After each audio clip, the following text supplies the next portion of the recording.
কাকরে চাল মেশানো হয়েছে না চালে কাকর মেশানো হয়েছে, আর মিশিয়ে নাকি খিচুড়ি রান্না করে খেতে গিয়ে গলায় আটকে গেছে। এটাই হয়েছে তফাৎ। আমরা যেরকম প্রাতিষ্ঠানিক দুর্নীতির শিকার হয়েছে আমার মেয়েটা, সেরকম এরাও সেরকম প্রাতিষ্ঠানিক দুর্নীতির শিকার হয়েছে। প্রাতিষ্ঠানিক দুর্নীতির ফলে এদের সবার চাকরি গেছে। সেজন্যে আমাদের ব্যাপারটা আর ওদের ব্যাপারটা সেম ক্যাটাগরিতে চলছে। ওখানেও যেমন সিবিআই তদন্ত করছিল, সিবিআই ঠিকঠাক মতো তদন্ত করে রিপোর্ট পেশ করতে পারেনি বলে আজকে ওদের চাকরিগুলো চলে গেছে। সেটা খুবই দুঃখজনক বিষয় বলে, আর দুঃখে এবং আন্দোলনে ওদের সঙ্গে আমরা থাকবো বলেছি।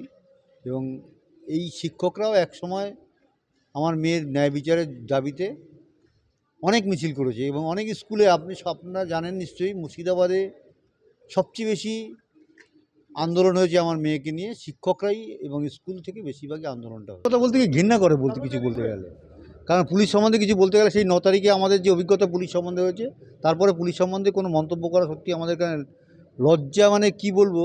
কিন্তু আমাদের যে মানুষকেই বুঝে নিতে হবে, কারণ আমাদের শিক্ষা যারা জাতির মেরুদণ্ড গঠন করে শিক্ষক, তারা আজকে রাস্তায় নেমে এসেছে।